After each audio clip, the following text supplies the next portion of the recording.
Friends, இன்னைக்கு கனரா வங்கி வாடிக்கையாளர்களுக்கு ஒரு முக்கியமான அறிவிப்பு. அது என்ன அப்படிங்கிறத இந்த வீடியோ மூலிமா நீங்கள் தெரிஞ்சுக்கலாம்.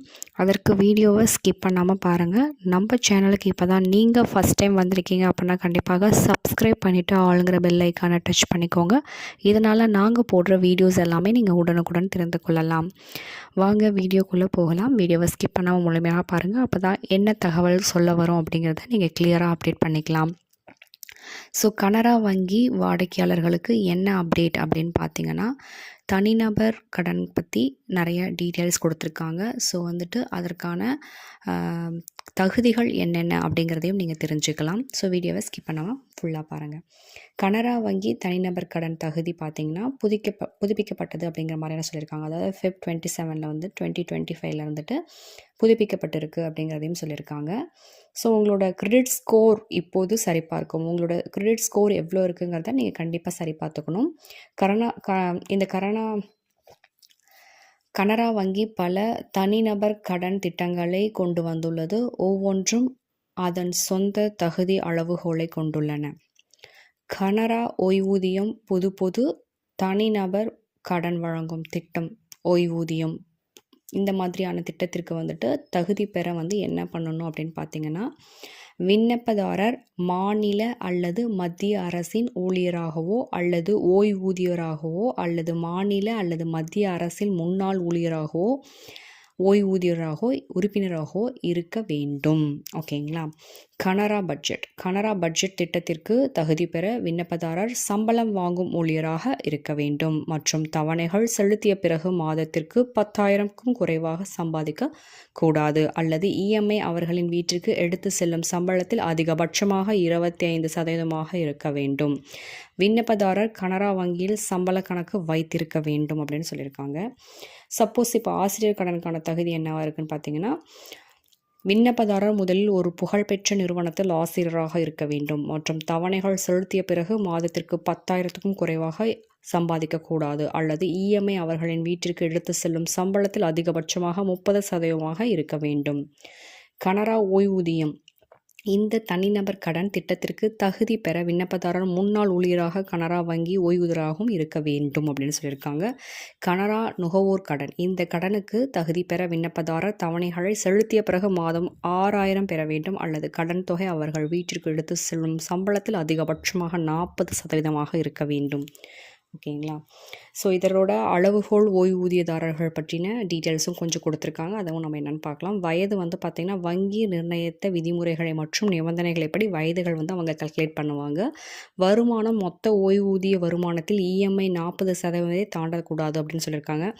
பணி அனுபவம் வங்கி நிர்ணயித்த விதிமுறைகள் மற்றும் நிபந்தனைகள் படி இருக்கணும்னு சொல்லியிருக்காங்க. சிவில் மதிப்பெண் இது ரொம்ப முக்கியம். சிவில் ஸ்கோர் 700+ இருக்கணும் அப்படின்னு சொல்லியிருக்காங்க. 750 ஓகேங்களா. ஸோ அந்த ரேஞ்சில் இருந்தீங்கன்னா தான் உங்களுக்கு அப்ளிகபிள் ஆகும். குடியிருப்பு நிலை இந்தியாவில் வசிப்பராக இருக்க வேண்டும். வட்டி விகிதம் வங்கி நிர்ணயித்த விதிமுறைகள் மற்றும் நிபந்தனைகள் படி வட்டி விகிதம் இருக்க வேண்டும்.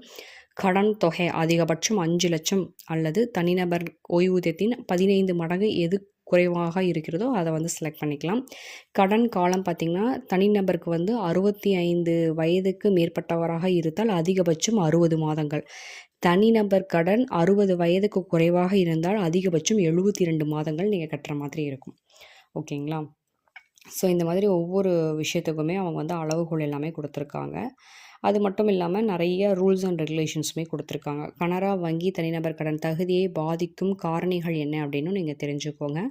வேலைவாய்ப்பு வகை விண்ணப்பதாரர் தனது வேலைவாய்ப்பு வகை மற்றும் அவள் பணிபுரியும் நிறுவனம் அல்லது நிறுவனத்தின் வகையை பொறுத்தது கனரா வங்கி தனிநபர் கடனுக்கு தகுதி பெறுவார்.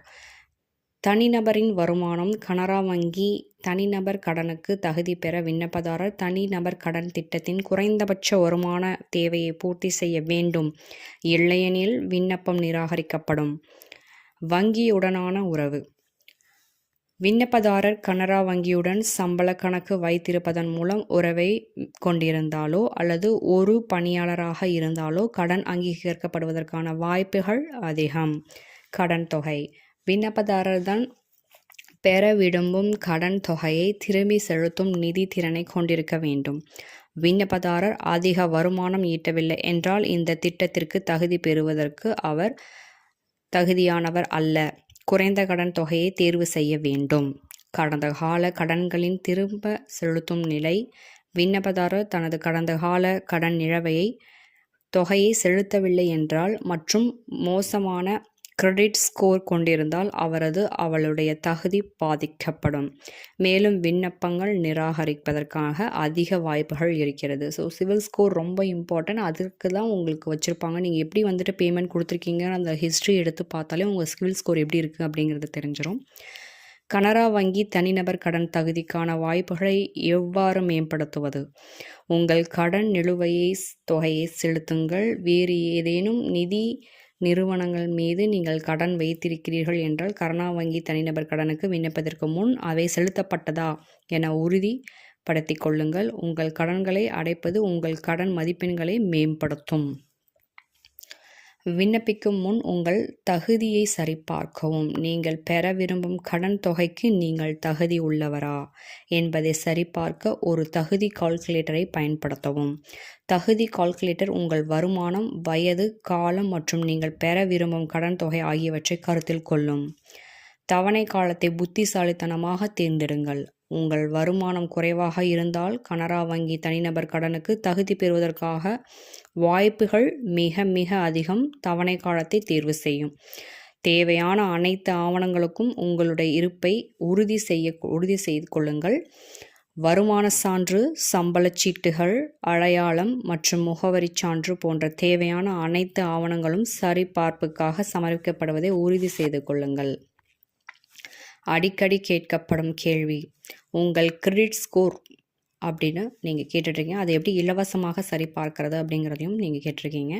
கனரா வங்கியில் தனிநபர் கடனுக்கு விண்ணப்பிக்க ஆன்லைன் வசதி உள்ளதா? இல்லை. தனிநபர் கடன் விண்ணப்பத்தை நீங்கள் அருகில் உள்ள கனரா வங்கி கிளைக்கு சென்று தான் பெற வேண்டும் அப்படின்னு சொல்லியிருக்காங்க. தனிநபர் கடனுக்கு விண்ணப்பிக்கும் போது என்ன வருமான சான்று ஆவணங்கள் தேவை?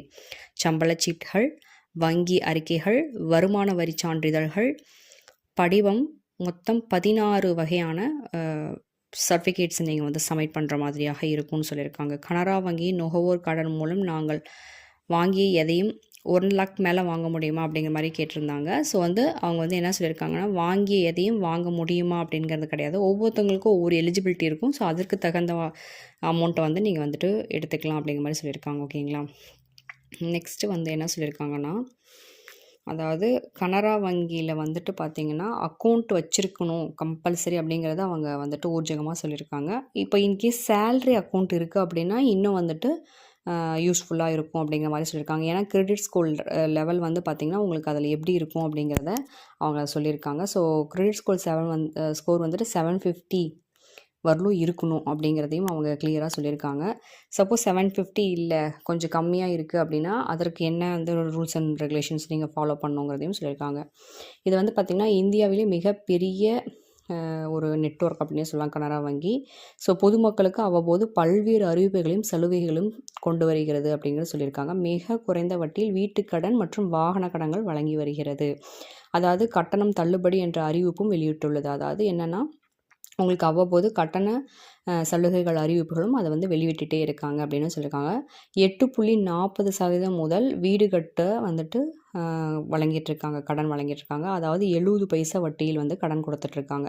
மேலும் வாகனத்திற்கு பார்த்திங்கன்னா 8.70% வழங்கியிருக்காங்க. கிட்டத்தட்ட அது பார்த்திங்கன்னா 72.50 பைசா வட்டியில் வழங்கியிருக்காங்க. ஸோ இந்த மாதிரி ரொம்ப கம்மியாக வட்டியில் கனரா பேங்க் தான் வழங்குறாங்க அப்படிங்கிறது எல்லாருக்குமே தெரிஞ்ச ஒரு விஷயந்தான். ஸோ அதற்கான நிறைய ரூல்ஸ் அண்ட் ரெகுலேஷன்ஸ் அவங்க ஃபாலோ பண்ணுறாங்க. ஏன் அப்படின்னா எந்த ஒரு தவறான விஷயமும் அவங்க பண்ண மாட்டாங்க. அதனால் சிவில் ஸ்கோர் அப்படிங்கிறத ரொம்ப மைன்யூட்டாக அவங்க வாட்ச் பண்ணுறாங்க. ஸோ உங்களோட சேலரி பேஸ் பண்ணி தான் இந்த அமௌண்ட் எல்லாமே கிரெடிட் ஆகும் அப்படிங்கிறதையும் அவங்க சொல்லியிருக்காங்க. ஸோ எல்லாருக்குமே இதே மாதிரி தான் ஆகுமா அப்படின்னு கிடையாது. சிவில் ஸ்கோர் பேஸ் பண்ணி உங்களோட தகுதிக்கு தகுந்தாற் போல் நீங்கள் அமௌண்ட் கெட் பண்ணிக்கலாம் அப்படிங்கிறத அவங்க கிளியராக மென்ஷன் பண்ணியிருக்காங்க. ஸோ கனரா வங்கி பக்கத்தில் உங்களுக்கு இருக்குது, உங்களுக்கு ஏதாவது அமௌண்ட்டு தேவைப்படுது, 5 லேக்ஸ் 2 லேக்ஸ் ஏதாவது தேவைப்படுது அப்படின்னா, நீங்கள் கண்டிப்பாக போயிட்டு உங்களோட சிவில் ஸ்கோர் வந்து சரி பார்த்துட்டு, நீங்கள் உங்களோட பர்சனல் லோனை வந்து நீங்கள் அப்ளை பண்ணிக்கலாம். ஆனால் அருகில் இருக்க கனரா பேங்கை போயிட்டு நீங்கள் கண்டிப்பாக ஒன்ஸ் நீங்கள் வந்துட்டு விசாரிச்சுட்டு உங்களுக்கு கேப்பபிளாக இருக்கா, உங்களால் பண்ண முடியுமா, நீங்கள் அப்ளிகபிளான்னு தெரிஞ்சுக்கிட்டு நீங்கள் வந்து அமௌண்ட் கெட் பண்ணிக்கோங்க. இந்த வீடியோ உங்களுக்கு கண்டிப்பாக பயனுள்ளதாக இருக்கும்னு நினைக்கிறேன். உங்கள் ஃப்ரெண்ட்ஸோட ஷேர் பண்ணிக்கோங்க. ஸ்கிப் பண்ணாமல் வீடியோ பார்த்ததற்கு நன்றி. தேங்க்ஸ் ஃபார் வாட்சிங்.